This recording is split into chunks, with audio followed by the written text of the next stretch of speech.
आज हम स्टार्ट करेंगे क्लास 6 में अभ्यास 3B। और अभ्यास 3B में जो पहला प्रश्न है, कह रहा है निम्नांकित प्रश्नों मतलब 1 और 2 में केंद्रीय खाने की संख्या उनके चारों ओर के पटलों पर अंकित संख्याओं से किसी प्रकार संबंधित है। प्रश्न चिन्ह वाली संख्या ज्ञात कीजिए। मतलब देखिए, ये जो चीज इसमें है वही इसमें है, और इन दोनों के आधार पर पहले हमें इन दोनों को समझना होगा, और इन दोनों को समझ के जो नियम इन दोनों में लग रहा है वही नियम इसमें लगेगा, और फिर पता करना पड़ेगा जो ये प्रश्नवाचक यहाँ पर चिन्ह लगा हुआ है यहाँ पर कौन सी संख्या आएगी। ऐसे ही ये जो दूसरा वाला है, दूसरे में भी यही करना है। पहले इसे समझना है, फिर इसे समझना है, और जो नियम इन दोनों में लग रहा होगा उसी नियम को लगाते हुए हम इसे हल करेंगे, और यहाँ पर देखेंगे कौन सी संख्या आएगी। तो सबसे पहले फर्स्ट वाला सॉल्व करते हैं हम। देखिए, क्योंकि यहाँ पर बीच की संख्या पता करनी है, तो इन दोनों में हम कैसे कौन सा नियम ऐसा लगाएं कि हमें बीच की संख्या पता चल जाए। तो क्योंकि बीच की संख्या जाननी है, तो सबसे पहले बीच की संख्या को हम छोड़ देंगे। जहाँ की संख्या पता करनी होती है उस जगह की संख्या को छोड़ दिया जाता है। तो यहाँ पर इसे छोड़ देंगे और इस 10 को भी छोड़ देंगे। अब ये 4 -3 -7 और 15, इनको कुछ इस तरीके से हल करना है कि 9 आ जाए। 9 को लेना नहीं है, बस इन चारों को इस तरीके से हल करना है कि किसी तरीके से ये 9 आ जाए। वैसे ही इसमें इन चारों संख्याओं को हल करके देखना है कि 10 कैसे आएगा, फिर यहाँ पता चल जाएगा हमें। वैसे ही इसमें करना है, यहाँ पर भी बीच की संख्या यहाँ पता करनी है। तो यहाँ इन चारों को किस तरीके से हल किया गया कि यहाँ 10 आया, इन चारों को कैसे हल किया गया कि यहाँ 8 आया। तब उसी नियम से हम इन चारों संख्याओं को हल करेंगे और फिर पता करेंगे यहाँ पर कौन सी संख्या आएगी।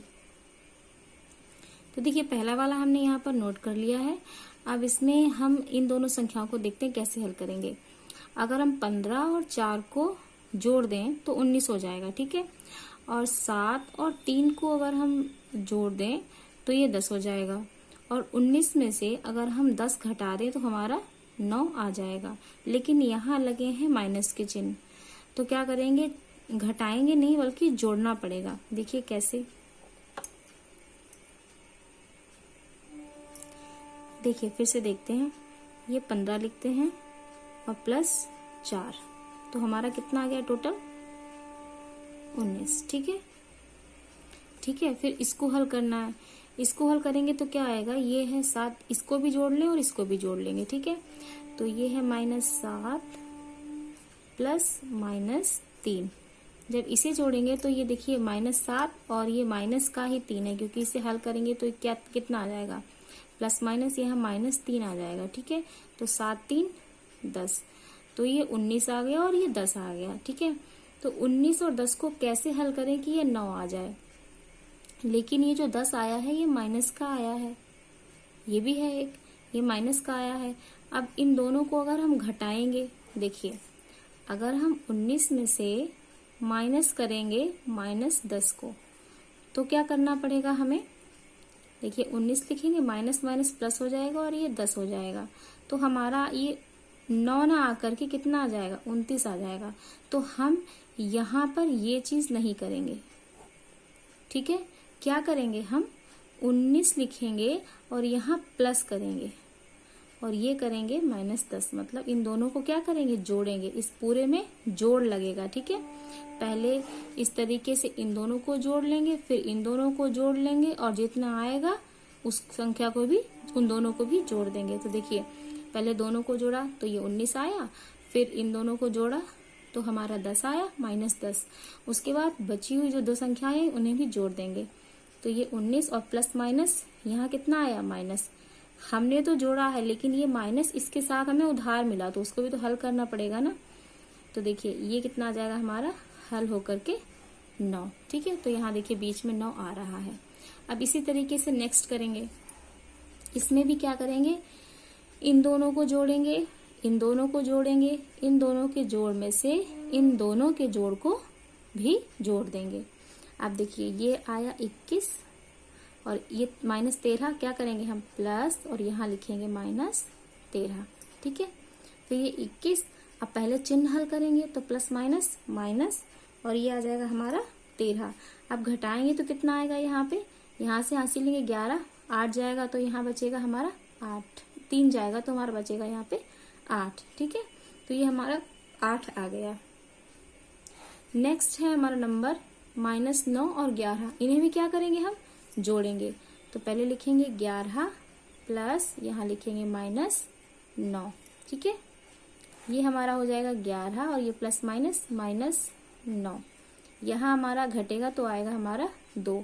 अब ये दोनों को हल किया तो ये 8 आया, इन दोनों को हल किया तो ये 2 आया। अब इन दोनों संख्याओं को भी क्या करेंगे, जोड़ देंगे। तो ये 8 + 2 हमारा कितना आ जाएगा, 10। ठीक है, तो ये हमारा आ गया 10। इसी तरीके से हम तीसरा वाला हल कर लेंगे। अब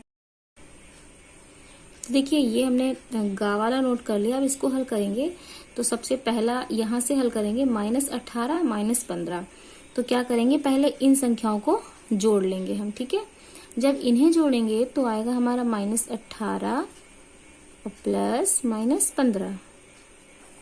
तो ये आ जाएगा -18 प्लस -15। अब इन दोनों को माइनस माइनस प्लस प्लस होता है तो हमारा दोनों संख्याएं हमारी प्लस हो जाएंगी। तो ये आ जाएगा हमारा 3 और 1 3, ये आ जाएगा हमारा 33 और निशान रहेगा हमारा माइनस का, क्योंकि माइनस का 18 है और 18 बड़ा है। जो भी बड़ी संख्या होती है उसके सामने जो चिन्ह होता है वही लग जाता है।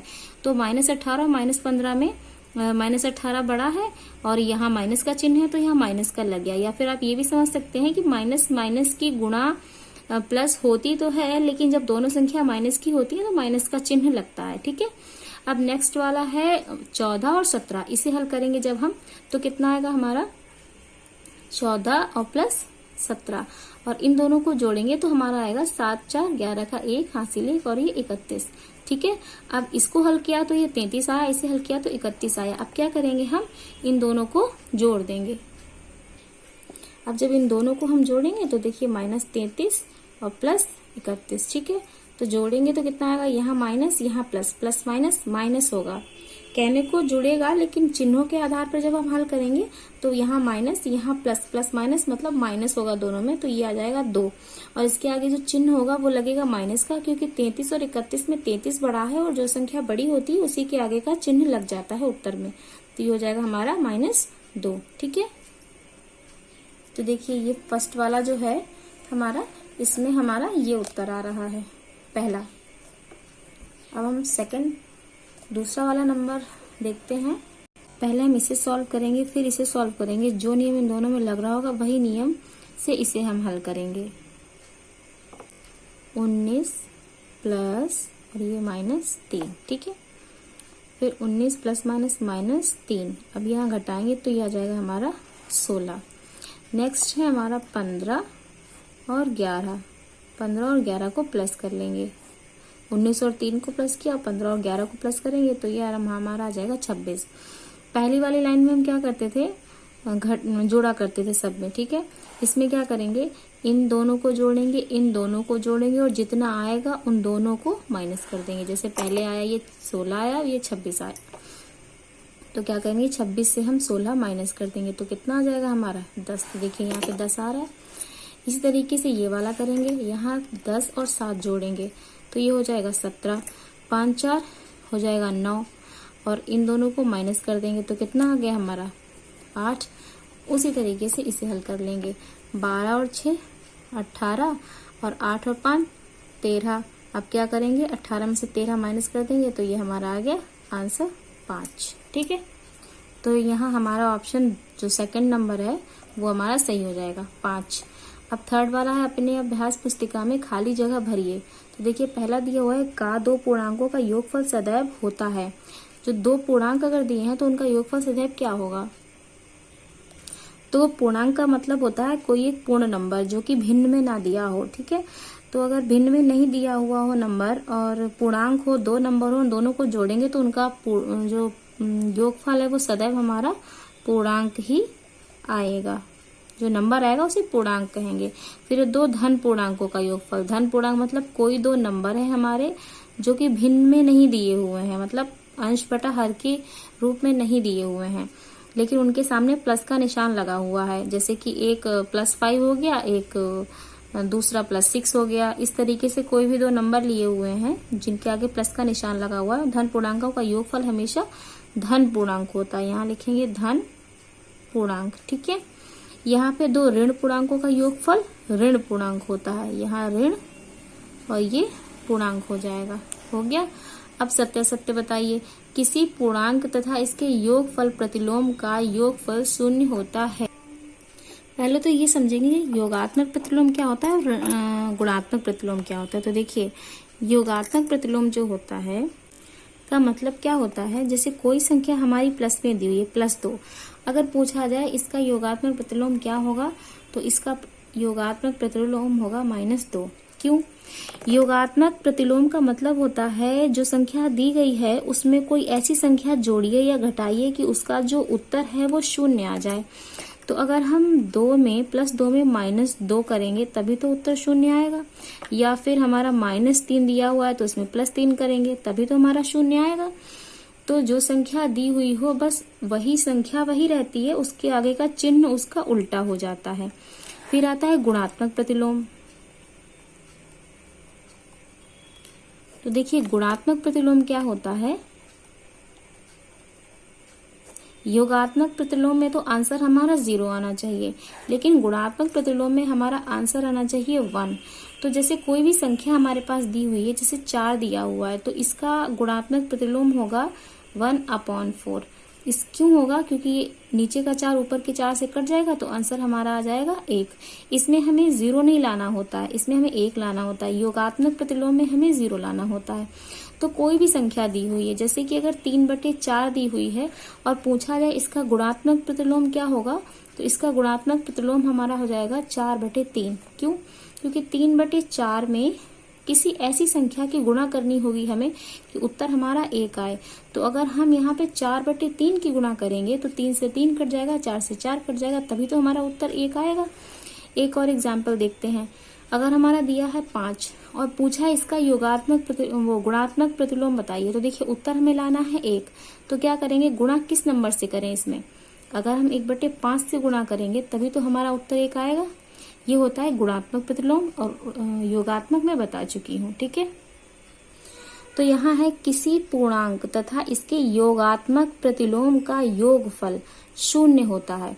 हाँ, 0 होता है, क्योंकि योगात्मक जो प्रतिलोम होगा वो 0 ही होगा। तो ये हो जाएगा हमारा सत्य। नेक्स्ट है हमारा 0 ऋण पूर्णांक है। ये हमारा गलत है। क्यों गलत है? देखिए, एक मैंने बताया था आपको जब सॉल्व किया था कि ये रेखा होती है, ठीक है।